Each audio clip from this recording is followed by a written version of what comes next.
Bonjour, ici Steve Razier, hôte et conférencier de la conférence What's Next. Et l'heure est au bilan et nous prenons l'occasion d'inviter des hommes et des femmes de Dieu pour nous parler de leur réaction à la conférence What's Next, mais également de poser la question sur l'Église de demain. Quel est le rôle de l'Église de demain? Et aujourd'hui, quelle bénédiction pour nous d'avoir nul autre que le pasteur Emmanuel Dessalines de l'Église Vie Transformée. Merci, pasteur, d'être avec nous aujourd'hui. C'est tout un honneur, pasteur Steve, d'être avec toi. On est décontracté, on est relax, on a des questions, on veut t'entendre sur le sujet de l'Église de demain.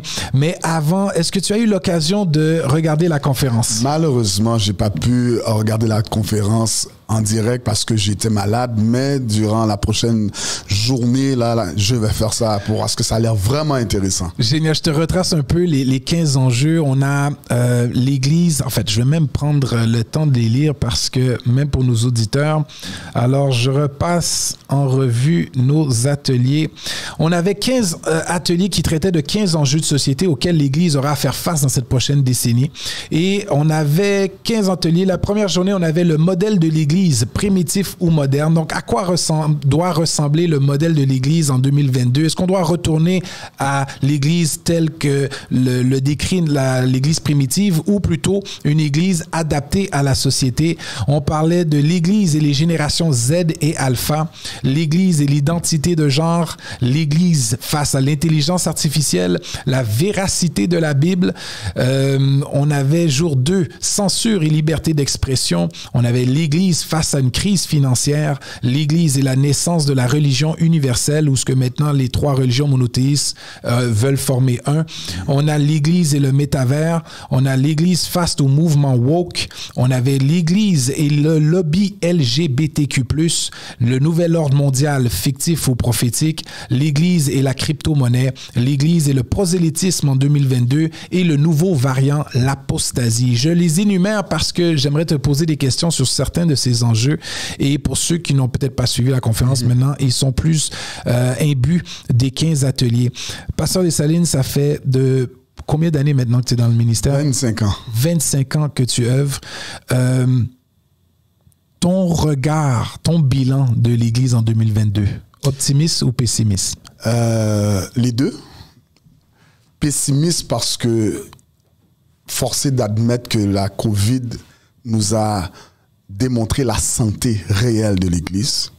Optimiste parce que la foi est constituée d'espérance et Dieu n'abandonne jamais son Église. Mais il faut prendre compte que ce qui s'est passé en 2020 nous montre l'état de nos églises en général. Quel est cet état? Une église qui est... C'est drôle parce que hier, j'en parlais dimanche dans mon enseignement. Une église qui est divisée, une église qui n'est pas formée, une église qui n'évangélise pas, une église culturelle. Lorsque je parle d'église culturelle, c'est-à-dire ce qui définit ce que nous croyons, c'est la société, c'est la culture. Et c'est très dangereux parce que nous commençons à faire des pratiques qui ne sont pas bibliques. Mais nous prenons pour acquis que ces pratiques-là sont... On s'est convaincu qu'elles étaient bibliques. Alors, ces 4 éléments majeurs font en sorte que l'Église s'est refroidie. Les chrétiens se sont refroidis. Répète-nous les 4 encore. L'Église divisée, beaucoup de jalousie, rivalité entre les églises, compétition.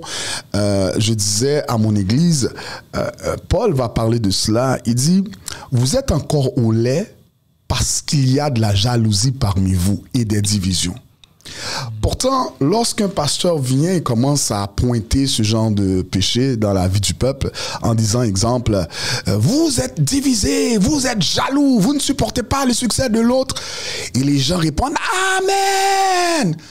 Ils répondent Amen à du lait. Parce que Paul dit, ce comportement, c'est élémentaire. C'est élémentaire. Quand quelqu'un prêche, ne commets pas l'adultère, ne commets pas la masturbation, tu es dans la pornographie, tu es ceci, tu es cela. Quand ça, c'est devenu un message central, on est en train de donner du lait. Parce que les vraies choses dans le royaume ne sont pas enseignées parce que le peuple, incluant les pasteurs, sont au niveau du lait. Alors, je dis diviser. 2, une église culturelle, c'est-à-dire qui prend ce qu'il y a comme valeur et philosophie dans le monde, et l'intègre à l'église. En fait, je disais même que si on voit certaines églises américaines, on a été pollué au niveau philosophique. C'est très dangereux de croire quelque chose et de trouver un texte dans la Bible pour appuyer ce que je crois. C'est extrêmement dangereux. Dans le royaume de Dieu, ce n'est pas ma pensée qui dicte ce que je crois. C'est la pensée de Christ. Et c'est devenu un problème très, très, très...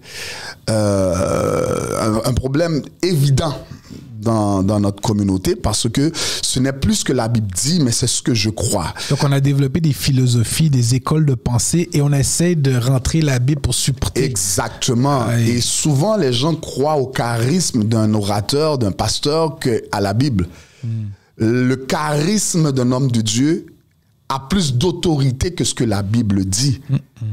Et ça rend l'Église chétive, ça rend l'Église faible. Pourquoi? Parce qu'elle n'est plus basée sur Christ, mais elle est basée sur l'individu, sur l'homme de Dieu. Je disais à mon assemblée, c'est pas normal, Pasteur Steve, que des gens attendent que j'impose les mains ou que ma prière soit plus spéciale que la leur. Pourquoi la prière de Pasteur Dessalines serait plus écoutée par Dieu que ta prière? Donc, je suis obligé d'attendre que Pasteur Dessalines vienne pour qu'il puisse prier, et puis, parce que c'est lui qui a l'onction, ou je suis obligé d'attendre Benny Hinn, ou je suis obligé d'attendre T.D. Jakes, ou qu'importe l'homme de Dieu que nous admirons, nous prenons leur charisme, leur don, comme une autorité et non pas la Bible comme autorité. Et ça fait en sorte que ça fait des églises qui, comme Paul disait, moi je suis de Paul, moi je suis d'Apollos, et donc nous venons des églises sensationnelles, nous venons des églises qui courront après des individus et non pas après l'enseignement de la parole, et ça donne beaucoup de problèmes dans notre comportement. Lorsqu'on arrive, Pasteur Steve, dans ces habitudes-là dont je parle, dans ces nouvelles pratiques, où le chrétien est obligé d'aller à l'église le dimanche pour sentir qu'il a une spiritualité, est obligé d'aller prendre son culte à la Pâque pour sentir qu'il a une spiritualité. Et en dehors de cela, ça ne dérange pas. Il y a beaucoup de concepts que nous avons adoptés pendant des générations et la pandémie aujourd'hui nous a révélé ça pour nous dire, écoute, c'est le temps de retourner à la parole. Donc moi, je parle de l'église visée, je parle de l'église culturelle, je parle de l'église réformée. Non, qui n'est pas formée. Qui n'est pas formée, ça veut dire, le concept, pasteur, je vais dire quelque chose qui est très, très important. Je crois que quand Jésus a dit « enseignez-leur », la première étape qu'un chrétien devait franchir, c'est l'enseignement de la parole. Quand je parle de l'enseignement de la parole, je ne parle pas de sujet. Je parle littéralement d'un entraînement sur la doctrine de Christ. En théologie, on appelle ça la théologie systématique. Apprendre l'ensemble des doctrines. Les apôtres ont enseigné l'Église. Ils s'attachèrent à l'enseignement des apôtres. Tu parles à un chrétien aujourd'hui, la plupart de nos chrétiens, demande-lui pourquoi il croit dans la Bible. Il ne peut pas te l'expliquer. Parce que c'est écrit. C'est écrit. Je veux dire, ok, pourquoi pas le Coran? Pourquoi que la Bible est la parole de Dieu? Cette façon de décrire la Bible comme la parole de Dieu, la parole infaillible de Dieu, ça veut dire quoi? Qu'est-ce que cela veut dire accepter Jésus comme sauveur personnel? Vraiment, comme Jésus comme Seigneur et Sauveur. La formule tellement facile. Je t'accepte, je reconnais mes fautes. Répète après moi. Oh ben tu es sauvé, tu as la vie éternelle. Ça veut dire quoi ces choses-là, ces pratiques-là? Quelle est la profondeur qu'il y a réellement? La plupart des chrétiens n'ont aucune idée de ce que c'est réellement le Christ, apprendre le Christ, le concept du christianisme. Ils ont des problèmes. Pourtant, c'est la base. Et pourtant, c'est la base. Comment quelqu'un... Aujourd'hui, il y a une mode. Je pense que dans cette dernière génération de la fin, le diable va attaquer l'humanité par des idéologies, par de la philosophie. Et dans l'Église, tu vois beaucoup de sectes à partir de la Bible qui naissent. Exemple, quelqu'un me dit, le christianisme, c'est la religion des Blancs. Or, dans la Bible, Jésus n'est jamais venu traiter une ethnie, il est venu traiter le problème de l'homme. Je veux dire, que tu sois blanc, noir, rouge, ou qu'importe ta couleur de peau, on a tous un problème. La nature humaine qui est soumise à la loi du péché. J'arrive pas à m'en sortir. Le Christ me donne la solution. Toi, tu essaies de me dire que le Christ, c'est une histoire de blanc. Yeah. Alors, quand on ne connaît pas les Écritures, et qu'on n'enseigne pas nos gens à comprendre quel est le but de la Bible, la raison pour laquelle elle a été écrite, alors la foi, elle est faible. Yeah. Et c'est pour ça que lorsque la tempête de la vie frappe, ou lorsqu'il y a des attaques au niveau de la foi, de l'idéologie, de la philosophie, les chrétiens sont ballottés par toute vent de doctrine. Pourquoi? Parce qu'ils n'ont jamais été enracinés dans la foi chrétienne. Et je crois que le virage que nous devons faire, il faut qu'on comprenne la base de l'évangile. J'étais très surpris de voir, je parlais avec des pasteurs, je leur ai demandé combien de doctrines de base qu'il y a dans le christianisme. Plusieurs ne savaient même pas qu'il y avait au moins un minimum de 21 doctrines de base dans le christianisme. Comment ta foi, pasteur, peut être développée quand tu ne sais même pas quel est l'essentiel de la foi? Et moi, je les connais pas, les 21. Tu connais pas? Peut-être je les connais, je sais pas qu'il y en a 21, mais c'est quoi? Oui, une doctrine, c'est l'ensemble des vérités. Ok? Je vais te donner quelques-uns rapidement. La justification, la rédemption, le salut, la Trinité, l'imposition des mains, le ministère, les baptêmes, mais vraiment approfondi, parce que les doctrines représentent l'eschatologie, la doctrine des anges, toutes ces doctrines-là, la création, et j'en passe, l'inspiration des Écritures, ce sont des doctrines que les chrétiens devraient maîtriser. Yeah. C'est pour cela qu'ils devaient avoir de l'enseignement systématique des doctrines. L'enseignement systématique. Il doit y avoir un système d'enseignement où le chrétien qui dit « j'accepte le Seigneur Jésus-Christ » sait exactement de quoi on parle. Et est capable de l'enseigner à son tour. Oui, ça c'est un point tellement fort. On pense que l'enseignement est simplement rattaché au pasteur. Mais tout chrétien devrait être en mesure d'enseigner le Christ. Yes. Donc le Christ s'expérimente, c'est vrai, mais il s'expérimente dans un cadre doctrinal. Le plus j'apprends sur qu'est-ce que Christ est, plus j'expérimente ce que Christ est. Donc, Paul va dire ceci, ce n'est pas ainsi que vous avez appris le Christ. Nous, on veut expérimenter le Christ, mais on ne veut pas apprendre. On est encore dans la sensation. On est encore dans la sensation. Plus que la révélation. Acte chapitre 2 nous dit ceci. Quand ils ont entendu le discours de Pierre, dans Acte chapitre 2, oui, le texte dit, ils eurent le cœur vivement touché. Mais après avoir été touché, Pierre continue par diverses paroles, diverses doctrines. Et à la fin, lorsqu'il leur a présenté totalement le plan du salut, ils acceptèrent de devenir des disciples, pas des membres d'église, des disciples. À partir du moment qu'ils acceptent la doctrine, ils deviennent des disciples. C'est pour ça qu'après, ils pouvaient partager leurs biens, ils pouvaient participer à tous les rassemblements. Et faire face à la persécution. Et faire face à la persécution. Parce que sinon, tu ne peux pas y arriver. Impossible. C'est trop faible. Tu vas chercher tes propres intérêts. Tu ne vas pas chercher à payer le prix. Pasteur, tu as déjà, on commence fort déjà la discussion parce que tu as touché des fondamentaux du portrait de l'Église. Et on ne dit pas qu'on a la vérité absolue, mais dans un échange, on partage et c'est 4 domaines que tu juges qui est vraiment problématique. Après 25 ans de ministère, est-ce que tu n'étais pas tombé dans ce piège? Oui, je suis tombé dans ce piège. Tu as été victime de victime ou peut-être, on dit quoi, complice de ces choses-là?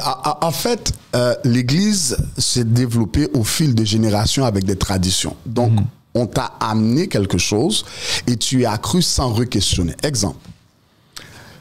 Quand on me disait appel au ministère, moi, dans mon immaturité, je voyais la plateforme. je vais avoir des foules devant moi, des musiciens, une équipe de louanges, un band, des membres. On relâche la puissance. On relâche la puissance. Et puis là, les gens viennent à chaque semaine. La salle est full à craquer. J'ai le sentiment que j'ai réussi. Et les gens aussi te traitent comme quelqu'un qui a réussi parce que tu as des gens devant toi. Mais j'ai jamais su que le ministère, c'était le sacrifice de soi. Quiconque veut me suivre, qu'il renonce à lui-même. Pasteur Steve, on ne m'a jamais appris à renoncer. On ne m'a jamais appris à renoncer. Ou tu croyais? Je croyais. Mais non, dès que j'ai une forme de moralité, j'ai renoncé. Mais la vérité, c'est beaucoup plus que ça. Tu n'as pas de vie. Tu n'as pas le droit à la vie quand tu embarques dans le ministère. Tu cherches pas l'accord des hommes, tu cherches pas la popularité. Tu vis même pas pour, tu vis pour un autre, tu n'existes pas, tu meurs. Donc, lorsque moi j'ai commencé à faire le ministère, de cette manière-là, on te met un système pour que ça réussisse. Donc, le ministère n'est pas devenu un service, mais plutôt un progrès social. Parce que tu deviens populaire, parce que tu deviens la référence. Je disais à des gens, le pasteur dans la communauté, surtout haïtienne et de la communauté noire, le pasteur est au centre de la spiritualité. Cela veut dire quoi, concrètement? Le pasteur, s'il ne vient pas bénir ma maison, je n'entre pas dans cette maison. C'est lui qui doit me dire quelle voiture je dois acheter. C'est lui qui doit bénir mon mariage. Si mon mariage va mal, je vais voir le pasteur. Le pasteur est au centre de la spiritualité.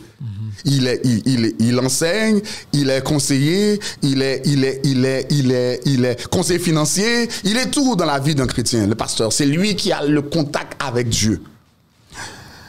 Le problème avec ça, c'est que ça devient un pouvoir. Parce que tout le monde vient, tout le monde se réfère à toi. Tu deviens le super-homme. On n'oriente pas les gens vers le Christ, on les oriente vers nous. Donc, on devient une béquille pour ces gens-là. C'est l'une des raisons pour laquelle, quand le pasteur a une faiblesse, lorsque ces gens-là découvrent la faiblesse du pasteur, ils veulent tous quitter. Pourquoi? Parce que tu es notre super-héros. Tu es invincible. Tu es notre super-héros. Puis on aime ce rôle-là. Donc moi, lorsque j'entendais « tu vas voyager, tu vas ceci, tu vas cela », écoute, c'est agréable. Mais on m'a jamais dit dans les prophéties que tu vas mourir. Si. J'ai jamais entendu ça. Et pourtant, plus j'avance après 25 ans, plus je réalise, Pasteur Steve, une très grande vérité qui a changé ma vie. Voyez-vous, quand vous grandissez dans l'onction de Dieu et que le Saint-Esprit vous remplit et que vous commencez à expérimenter le Christ, la première chose que le Christ va faire, il va vous éclairer sur votre nature humaine. La lumière pénètre la nature humaine. Or, la nature humaine qui est soumise au péché n'a rien de bon. La Bible dit que la nature humaine ne cherche pas Dieu, ne cherche pas à avancer, ne cherche pas à plaire à Dieu, contredit la parole de Dieu, veut vivre selon ses passions, ses émotions. Donc, le Saint-Esprit, quand il rentre en toi, ce qu'il fait, il commence à te pointer ta nature humaine, puis tu arrives à un point que la nature humaine est tellement révélée que tu n'en veux plus. Alors c'est là que le Seigneur, qu'est-ce qu'il fait? Il te donne une autre nature qui s'appelle la nouvelle naissance, la nature spirituelle. Puis c'est cette nouvelle nature qui te permet de vivre la vie de Dieu, ce qu'on appelle la vie éternelle. C'est une autre nature. So, celui qui commence à prendre conscience de qu'est-ce qu'il est réellement dans le péché devient un homme qui court après Dieu pour dépendre de Dieu. Parce qu'il sait qu'il ne peut pas réussir par lui-même. So, la première fois que j'ai commencé à faire face à ces choses-là, j'ai commencé à me trouver dégueulasse. Je dis, mais j'ai rien de bon, moi. Puis si tu ne fais pas attention, tu vas tomber dans la culpabilité, tu vas commencer à me dire, écoute, parce que plus tu avances avec Dieu, plus Dieu te pointe des choses. C'est vrai. Parce que tu es dans un processus de transformation. So, tu te retrouves avec des histoires dans ta vie, tu te dis, mais comment ça que c'est là? Comment ça se fait que j'ai ça? Parce que ce que tu ne sais pas, l'onction de Dieu amplifie ta nature humaine.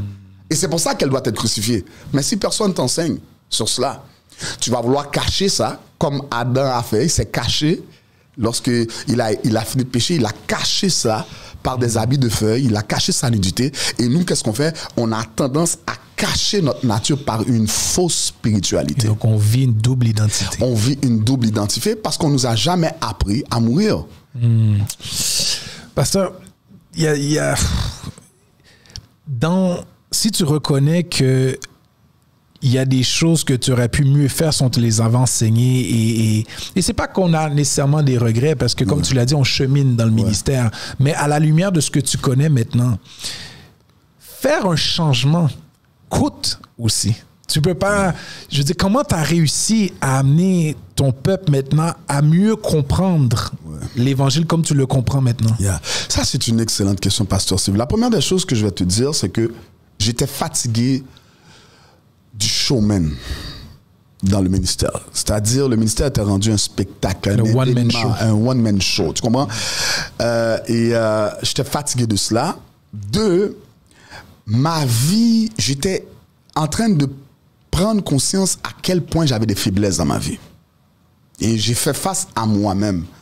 Au point que ça m'a amené à chercher Dieu d'une autre manière. J'étais fatigué d'avoir cette pression de chaque dimanche, je dois performer. J'ai commencé à prendre conscience des faiblesses de ma nature humaine. Il y avait des choses que j'avais dans ma vie. J'étais en train de grandir spirituellement, en même temps de servir. Et ce qui était un problème, une problématique. Parce que j'ai dû grandir dans l'adversité, j'ai dû grandir en faisant des erreurs. Et c'est dur parce que tu n'as personne pour te coacher réellement, parce que la plupart de nos aînés cachent leurs erreurs, ne veulent pas parler. Alors moi, je me suis retrouvé face à des choses extrêmement difficiles, ce qui m'a amené à chercher Dieu de la bonne manière. Et je me suis rendu compte que tout ce qui existe dans le monde, qui fonctionne, a un système. Et dans mon église, il n'y avait pas de système. Quelqu'un rentrait à l'église, se convertissait, oui, acceptait Jésus-Christ, mais après, qu'est-ce qui se passe? Viens dimanche prochain. Après, il y a le baptême. Puis après le baptême, c'est quoi? Ben, viens dimanche prochain. T'es rendu événementiel. C'était événementiel. Viens à l'étude biblique. Mais jamais stratégiquement des enseignements pour te développer spirituellement. Connaître ton identité en Christ réellement. Alors, j'ai commencé à l'appliquer dans ma propre vie. Lorsque je cherchais des messages, lorsque je lisais ma Bible avant, je la lisais pour prêcher. Maintenant, j'ai été dans 1 Timothée, le chapitre 4, je pense qu'il parle de ça, le verset 10, lorsque Paul donne son testament à Timothée comme un homme de Dieu, il lui dit ceci: nourris-toi des paroles doctrinales. Nourris-toi de la bonne parole, la doctrine sainte. Pas apprends la doctrine, nourris-toi. Donc, j'ai commencé à me nourrir de ce que Dieu dit dans la parole. Réellement me nourrir. Pas avoir une pratique religieuse de cela. Ou pas pour exposer la révélation, mais non. pour moi, je veux grandir dans ma connaissance avec Dieu. Paul dit, vous avez reçu un dépôt, puis vous devez protéger ce dépôt-là. Mais le ministère était tellement intense, au niveau organisationnel, j'avais pas le temps de me nourrir. J'avais pas le temps de prier. Parce que tu dois rencontrer ceci, tu dois prêcher là, tu fais ton étude biblique. Tu es toujours en train de rouler comme une compagnie. Mais ma relation personnelle avec Dieu en avait pris un coup. Alors j'ai dû d'abord retourner sur moi-même, me déprogrammer de ce système ministériel que je m'étais imposé et de refaire la route. Je te disais hors d'onde que ça fait 4 fois que je recommence l'église. Et là, j'ai mis un système de développement. Et c'est sûr et certain que lorsque je suis arrivé, puis j'ai commencé à dire aux gens, être disciple, c'est être un élève. C'est être un élève. Il y a un aspect d'étudiant pour tout chrétien. Mais nous, il n'y a pas un système qui développe au niveau intellectuel et spirituel dans des enseignements magistraux plutôt, de développement. Donc, le musulman le fait. Essayez pas d'attaquer un musulman. Il va te répondre selon le Coran. N'allez pas voir les juifs parce qu'il s'est bien structuré. Dès leur enfance. Dès leur enfance. Et Paul va dire, dès leur enfance, tu connais les écrits. Mais nous, quand quelqu'un vient se convertir, on n'a pas de système réellement pour que cette personne-là passe du point A à point B, à point C, à point D. Et après cela, ça fait en sorte que le chrétien ne produit pas réellement. Ils viennent les dimanches, mais ils ne produisent pas dans le royaume. C'est tellement révélateur, Pasteur Emmanuel, qu'est-ce que tu dis, parce que je réalise que ce système-là ou cette culture-là projette la mauvaise image aux croyants.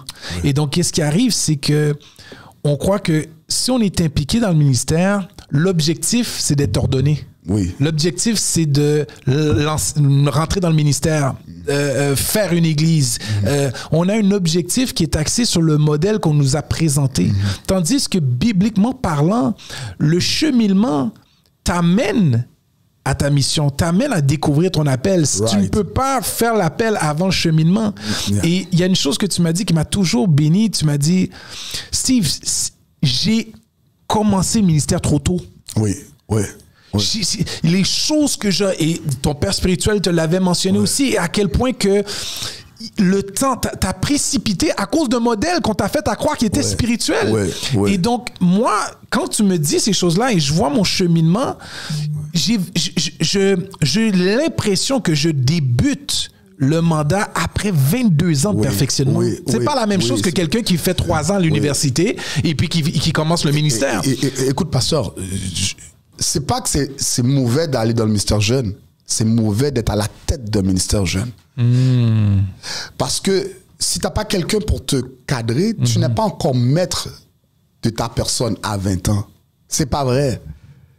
Et Paul, quand il parle à Timothée, ne méprise pas ta jeunesse, Timothée avait dans la quarantaine. Quand il débute son ministère, Timothée est dans la quarantaine. Alors maintenant, nous, j'ai commencé le ministère à 25 ans. Je suis à peine marié, j'ai un enfant, puis mon pasteur, à l'époque, pasteur Kabouya, qui est mon père spirituel, disait, mon fils, va t'amuser, fais autre chose, mais pas le ministère. Et moi, à l'époque, je disais, non, pasteur, tu comprends pas, c'est le temps de la fin, le ministère, c'est ma vie, le ministère, c'est un idéal, c'est un idéal. Parce que pour nous, le ministère, c'est un acquis social, c'est un progrès social. Le ministère, ça n'a rien à voir d'une guerre pour nous. Le ministère, c'est un événement. Au même titre que quelqu'un qui fait des spectacles comme un artiste, pour nous, la plupart des gens, je dirais la plupart des gens, vous êtes appelé au ministère, ok, venez, on va aller faire du ministère dans le fin fond de l'Afrique, là où il n'y a pas de micro, il n'y a pas de caméra, vous allez aller aider les pauvres, on va aller prêcher l'évangile là-bas. Je serais curieux de voir sur les 20 personnes qui se disent appelées, qui irait prêcher chez les pygmées. Parce que eux, quand ils voient l'œuvre du ministère, ils voient conférence internationale. Limousine, première classe, hôtel, 5 étoiles. Jet. C'est ça l'idéal du ministère. Donc, c'est devenu un acquis social. Quand moi, j'ai commencé maintenant à réaliser ça, je disais, mais j'ai eu le temps. Juste ça. Transporter l'onction de Dieu. Là, on parle à des chrétiens qui l'onction, pour ceux qui ne sont pas encore chrétiens, c'est la capacité de Dieu de faire l'œuvre de Dieu, ok? La capacité ou l'habileté de Dieu, c'est ça l'onction. Transporter cela. L'onction, Pasteur Steve, amplifie tes faiblesses. Il y a une différence entre ta communion avec Dieu et l'onction. L'onction peut te faire des choses extraordinaires. L'onction, c'est comme une drogue. La Bible dit, plusieurs viendront et diront, nous avons chassé des démons, nous avons prophétisé en ton nom. Mais la Bible ne dit pas que ce qu'ils ont fait était faux. Mais il dit, je ne vous ai pas connu. L'onction peut te faire prêcher, l'onction peut te faire des miracles. L'onction, c'est un feeling extraordinaire. Mais l'onction aussi amplifie ta nature humaine. Quand tu es jeune, tu ne sais même pas c'est quoi tes forces et tes faiblesses. Mais tu fais du ministère. Tu rentres en guerre avec le diable. Tu ne sais pas que toi, après avoir fait du ministère à quelqu'un, t'es vidé. Tu ne sais même pas comment te ressourcer. Tu ne connais pas ces réalités-là. Alors, qu'est-ce qui arrive? Tu commences à faire des bêtises. Et le diable commence à t'utiliser. Et il prend son temps. Il prend son temps pour mieux te détruire. Le maximum de popularité que tu as, c'est le maximum de destruction que tu feras. Et le diable aime ça te propulser quand tu es jeune. Oui, c'est bon. Tout le monde te regarde. Tu deviens la référence. Et là, tu attires les foules. mais tu n'as jamais maîtrisé ta sexualité avec l'Esprit de Dieu. Tu n'as jamais maîtrisé la jalousie, tu n'as jamais maîtrisé le mensonge. Maintenant, ça devient ton poison, ça devient ton cercueil. Et c'est comme ça qu'il y a des hommes de Dieu qui se retrouvent dans des choses, comme Paul dit, qu'on n'entend même pas chez les païens, les non-croyants. Quand j'ai commencé à réaliser ça, je me suis dit, Seigneur, on a commencé trop tôt, ma femme et moi. Trop tôt. On aurait dû prendre le temps. Ne fût-ce que même pour... J'ai failli divorcer. J'ai failli divorcer. À cause du ministère.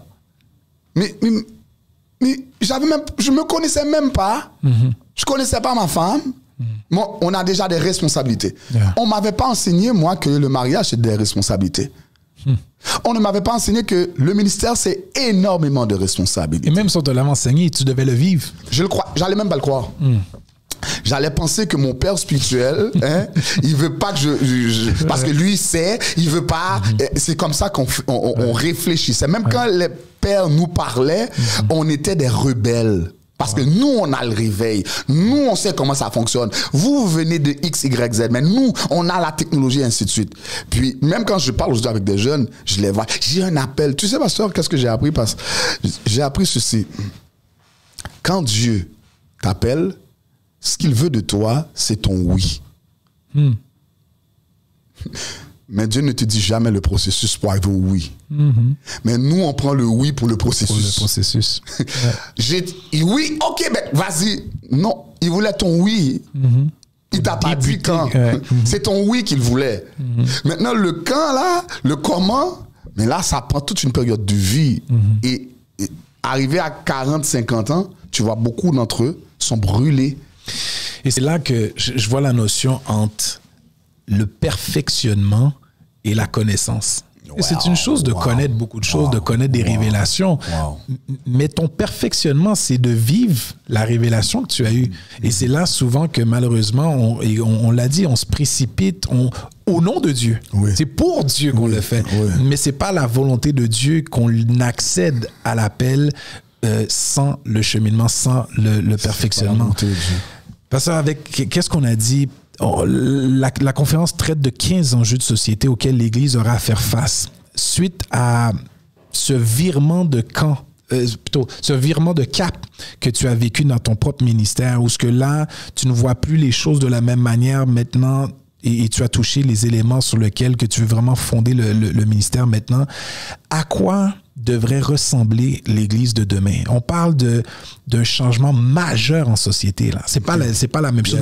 Même la définition du noyau familial est redéfinie. C'est pas les mêmes choses. On parle maintenant de technologie, on parle de crise financière, on parle de censure, de censure au niveau communicationnel. Il y a tellement d'enjeux maintenant qui se lèvent et comme tu l'as dit, la pandémie a comme levé le voile sur le confort de l'Église où ce que non, vous devez commencer à penser parce qu'il y a des choses que l'Église aura à faire face.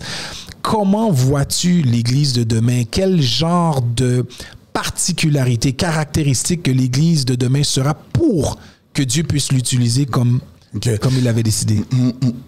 Pasteur, je sais qu'il y a d'autres orateurs qui ont vraiment développé ça parce que même quand j'ai pas encore suivi la conférence, mais il y a plusieurs de tes orateurs que je connais très bien, qu'on a partagé, donc je vois un peu l'idée et je bénis Dieu pour cela. Moi, ma petite part que je vais vous emmener, elle est tellement simple, cliché, mais simple. Je ne crois pas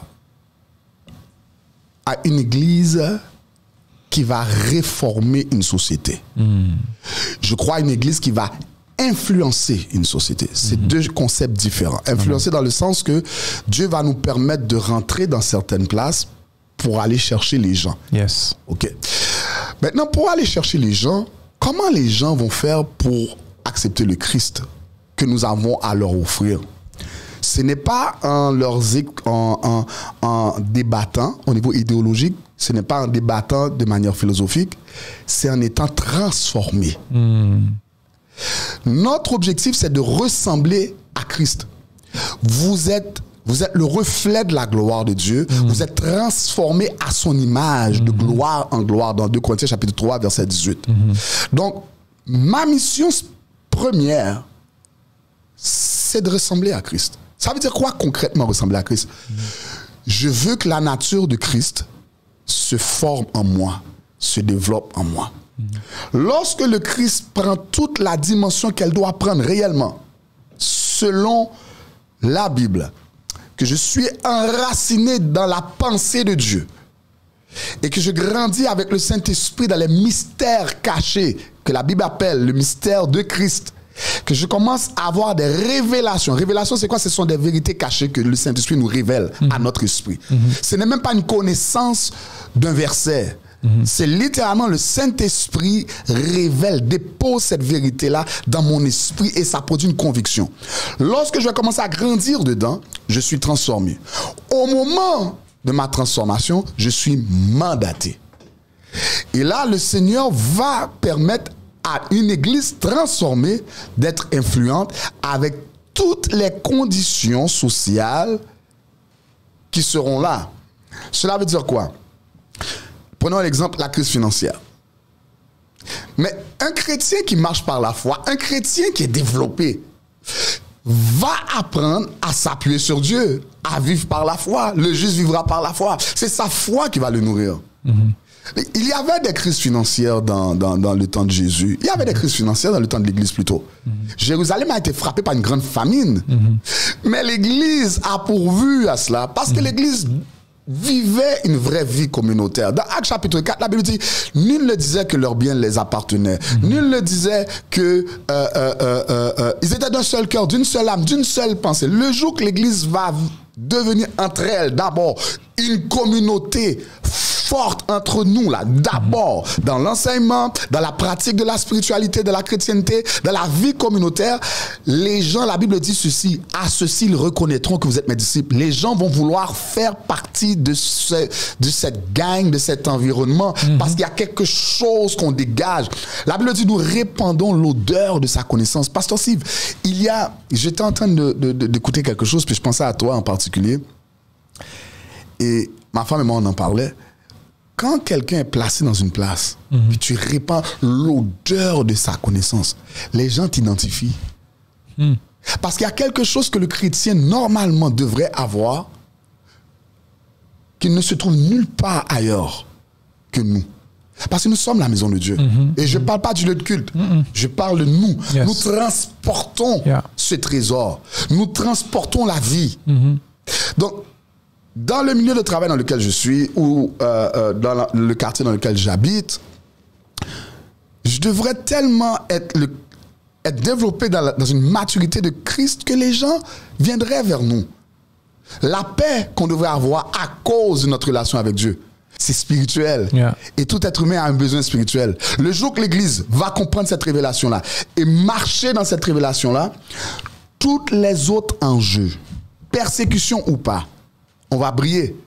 Et on va être capable même d'avoir la force de résister parce qu'on ne résiste pas par nos propres forces, on résiste par là, spirituellement, comme Pierre, Paul qui est en prison, puis qui pouvait... Mais tu l'as dit au début, c'est cliché. Ouais. En fait, tu le dis, on le reçoit, mais combien de prédicateurs ont déjà amené des messages sur ça? On est des témoins, il faut influencer les gens. Mais concrètement parlant, l'Église est dans un lieu maintenant où ce qu'il est foulé aux pieds des hommes, on ne prend pas en considération nécessairement l'Église en son sens large. On est très en communauté, en très culturel, on est très absent dans les débats de société. C'est parce qu'on n'est pas l'Église pour de vrai. On est un rassemblement religieux. Mais comment qu'on fait pour être l'Église? Retourner à la base. La base, c'est la formation? La formation. Donc, l'Église... Se développer spirituellement, nourrie par les vraies paroles doctrinales. Donc, l'Église de demain doit être une Église qui revient à la formation, au perfectionnement pour être cette Église que Dieu a demandé. Donc, moins d'événementiel, moins de shows, moins de j'aimerais dire conférences, mais mais de revenir à ce que Dieu nous a donné et de s'assurer qu'elle... Je vais aller plus loin. Nomme-moi une conférence qu'il y avait dans l'église primitive. Ah non, mais tu peux pas m'emmener là, pasteur. C'est parce qu'on parle pour nous autres. Non, c'est sûr. Alors, ce que je veux dire, c'est que, est-ce que réellement, on a été transformé pour être mandaté? C'est pour ça que je dis retourner à la base, parce que même si on aurait les meilleurs, même si demain matin, l'église serait assise dans un gouvernement, qu'on lui donne le porte-parole, on n'aurait pas d'impact. L'Église catholique a eu ça. Ouais. Et c'est pour ça que je crois que ce n'est pas d'être positionné qui est l'enjeu, mais c'est plutôt d'être comment je dirais, positionné pour transformer, parce que sinon c'est ton royaume que tu fais, c'est ta promotion, c'est ton règle, tu dis gloire à Dieu, tu témoignes de la promotion que tu as eue, mais quelle âme t'a amené au Seigneur? Mais je vais te dire quelque chose, nous les pasteurs, ok, je vais te donner un exemple pour te dire, quand je te dis retourner à la base, d'être le Christ, demande aux pasteurs combien d'âmes qu'ils ont amené au Seigneur pendant l'année. Je n'ai pas dit combien de gens que tu as amené pendant que tu étais sur ta plateforme. Individuellement. Je me suis retrouvé avec mon épouse en Jamaïque, puis le Seigneur m'a dit d'aller parler à quelqu'un. Pasteur, j'étais gêné. J'étais pas capable. Là, ma femme et moi, pas le piano. J'avais pas le piano. T'avais pas la foule. C'était pas le même environnement. Non. Et t'as trop raison. On est dépendant d'un événement pour avoir de l'ardiesse. Mais est-ce que tu es capable de prophétiser sans micro, sans pianiste, sans... Parce que tu sais c'est quoi le pire? Dieu m'a donné une parole prophétique pour quelqu'un en vacances. Dieu m'a dit, va lui dire telle parole. J'en ai parlé avec ma femme. Puis là, je dis, mais on peut pas faire ça. J'ai pas le goût. Un pasteur pas capable d'évangéliser parce que on fonctionne selon l'événement du dimanche, l'événement du culte. C'est une doctrine. On doit être... comment on dit on était endoctriné. On a besoin d'un renouvellement. On a besoin d'une reprogrammation. Et Christ était capable d'évangéliser devant la foule dans un événement. Il était capable d'évangéliser la femme samaritaine. Il n'y avait pas de différence. Du tout. Nous, on n'est pas capable. Je te dis, je mettrais les pasteurs. Des pasteurs populaires. Viens, on va sortir dehors. Laisse ton titre pastoral. Parce que avant d'être pasteur, tu es croyant. C'est le croyant qui évangélise. C'est pas la position. C'est le croyant. Donc, je suis le croyant qui se reproduit dans quelqu'un d'autre. Là, nous, on va donner comme excuse, ben là, j'ai 300 personnes, j'ai 1000 personnes, j'ai 2000 personnes. Oui, mais quand tu me dis que tu as 2000 personnes, donc tu as fini ton travail? Tu dois te reproduire. Et c'est ça que je dis retourner à la base, parce que si tu t'étais développé dans le Christ, les fruits seraient manifestes dans tout ce que tu fais, par tout ce que tu passes. Si tu rayonnes, tu répands l'odeur de ta connaissance. Et les résultats, à cause de cette insécurité-là, on invite les gens à notre environnement. Donc, viens dimanche. Là, tu vas recevoir le Seigneur. Mais le jeudi, au bord de la mer, non, c'est pas le moment. Viens dimanche. Et donc, même pas capable. Et c'est ça qui est... Et ça, je prie que les gens qui nous écoutent, ça leur permet, ça les responsabilise sur... Avant de pointer le doigt sur la société, les enjeux... J'ai une responsabilité et moi, c'est ce qui pèse lourd à mon esprit, c'est le mot responsabilité. On s'est déresponsabilisé. C'est pas normal que l'Église de Jésus-Christ, les deux grands piliers, c'est aimez-vous les uns les autres, à ceci, ils verront que vous êtes disciples. Et deuxièmement, allez faire des nations disciples. C'est les deux choses qui sont les plus manquantes dans nos églises. La grande commission, on a fait de l'évangélisation un ministère, un département. Tandis que l'église devrait évangéliser. Maintenant, le pastoral, les études nous disent que c'est 10% des gens qui prennent des rencontres pastorales. En d'autres mots, ils prennent des rencontres quand ça va mal. Ils prennent pas des rencontres pour se perfectionner. Donc, on a deux atouts où on doit prendre soin, perfectionner, mais ce qui manque le plus, on a des bons messages, des bonnes conférences, des bons séminaires. Les gens tombent sur la puissance. Mais ils ne sont pas transformés. Pasteur, tu leur dirais, va évangéliser. Prends. Qu'est-ce que tu vas dire comme parole? La personne qui... Maintenant, on vit dans une société idéologique. Ils sont enracinés dans leur système de pensée. Tu leur dis, ils vont commencer à re-questionner la Bible. Le nombre de chrétiens qui ne seraient même pas capables de défendre la Bible, qui ne seraient pas capables d'expliquer pourquoi ils croient dans la Bible. Mais tu vas dire quoi? Qu'est-ce que tu vas dire? C'est pour ça que j'ai dit retournons à la base. Parce que même moi, comme pasteur, je te le dis, pasteur, j'ai eu de la misère à évangéliser parce que mon cocon, c'est le dimanche matin à mon église avec mon ben et ainsi de suite. Et là, quand j'ai fini de faire mon sermon, là, je dis maintenant, qui veut accepter Jésus? Dieu fait grâce. Mais est-ce que je fais l'œuvre d'un évangéliste? Et la plupart des fois, c'est des gens de l'église qui les amènent. C'est même pas moi qui vais les chercher. Mais elle est où ma part, moi, dans le royaume, vraiment, dans la productivité personnelle, je parle. Et ça commence par une communion personnelle. Je suis incroyablement surpris de voir et moi je l'ai vécu dans ma propre vie jusqu'à ce que Dieu m'a discipliné, on ne prie pas. On n'a pas de communion personnelle avec Dieu. C'est pour ça que je dis retournons à la base. Vous ne pouvez pas comprendre la Bible si le Saint-Esprit ne vous révèle pas la Bible. Et ça doit être dans un temps de prière. Yeah. On ne sait pas rentrer en communion avec Dieu.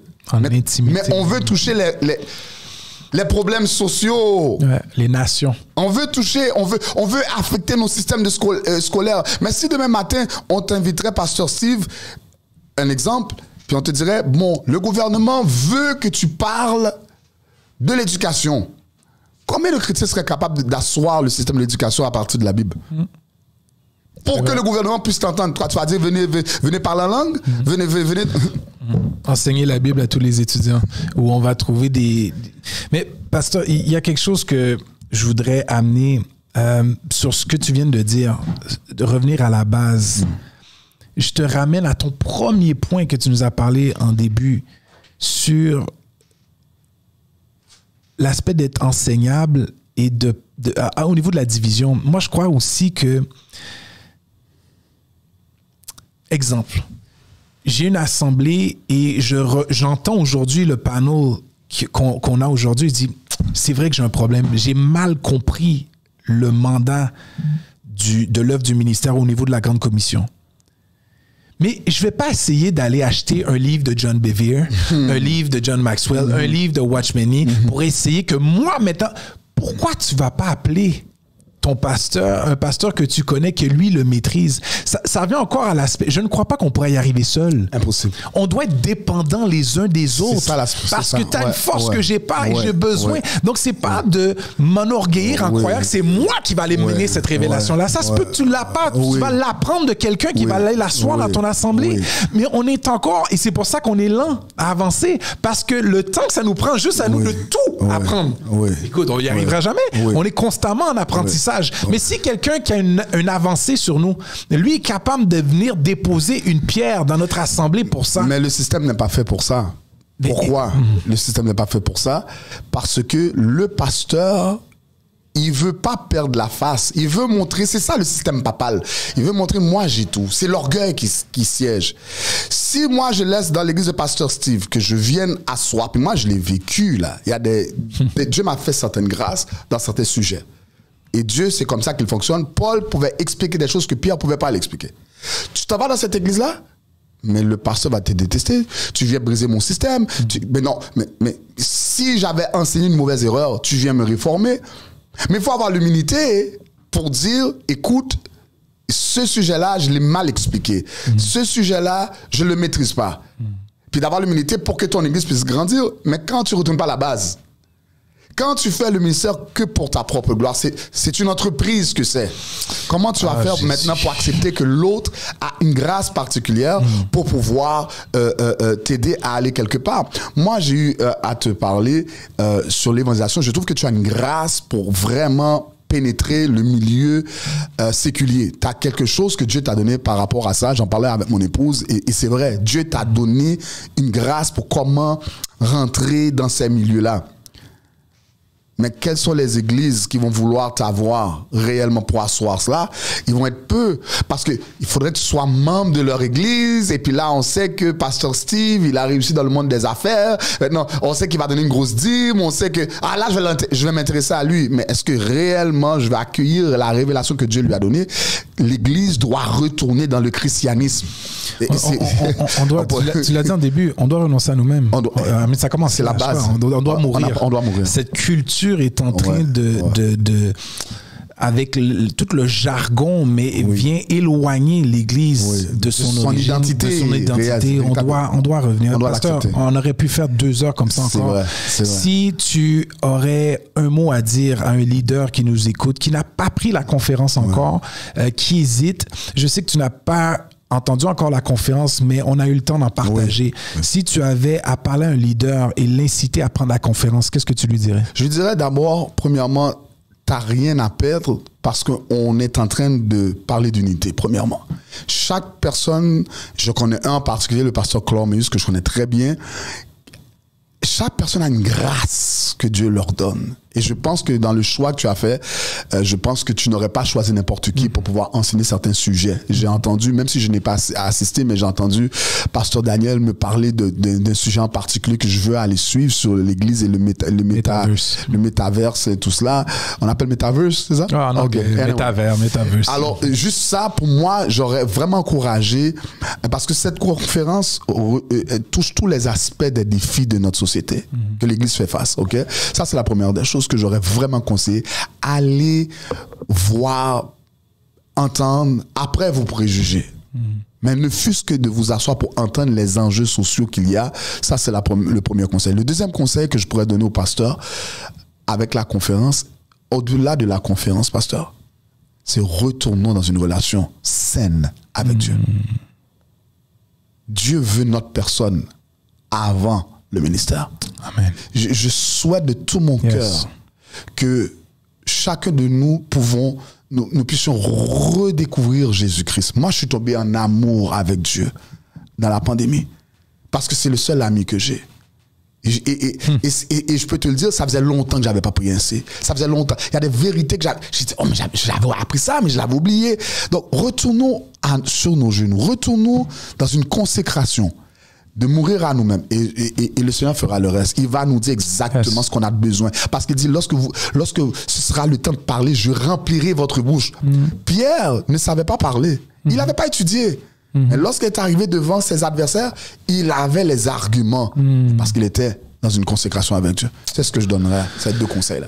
Parce que Dieu te bénisse, que Dieu bénisse ta famille, la famille de Vie Transformée. What's next pour Vie Transformée? Présentement, on est en train de vraiment établir les fondations doctrinales à l'Église. On est vraiment en train de développer les disciples. Et j'ai recommencé toute la fondation au complet, l'organisation au complet, où est-ce que je dis aux gens, établissons le système de développement par des enseignements. Pour nous, ce qui est très important, c'est qu'il y a 4 phases que le chrétien doit passer dans notre assemblée avec des cours. Il y a des cours sur la technologie, il y a des cours sur la doctrine, il y a des cours sur les réseaux sociaux. Il y a toutes sortes de cours pour que le chrétien puisse être équipé pour faire l'œuvre du ministère. Ça, c'est mon objectif. Vraiment faire l'œuvre du ministère. Et faire l'œuvre du ministère, c'est pas commencer une église. Faire l'œuvre du ministère, c'est se reproduire dans quelqu'un. C'est ce que je souhaite de tout mon cœur. Que Dieu te bénisse. On invite tous nos auditeurs à s'inscrire www.conférencewhatsnext.com. Sinon, vous allez visiter la page de l'Église Vie Transformée pour avoir encore plus de renseignements ou d'entendre justement cette révélation sur revenir à la base avec le pasteur Emmanuel Dessalines. Merci, pasteur. C'était une réelle bénédiction de t'avoir avec nous aujourd'hui. C'est vraiment bénissant. Je suis vraiment béni. Je te bénis, pasteur. Je sais que ce que tu fais, c'est pas évident, mais que Dieu te donne la grâce de pouvoir continuer cette réforme-là que tu es en train d'emmener. Amen. Merci. Que Dieu vous bénisse.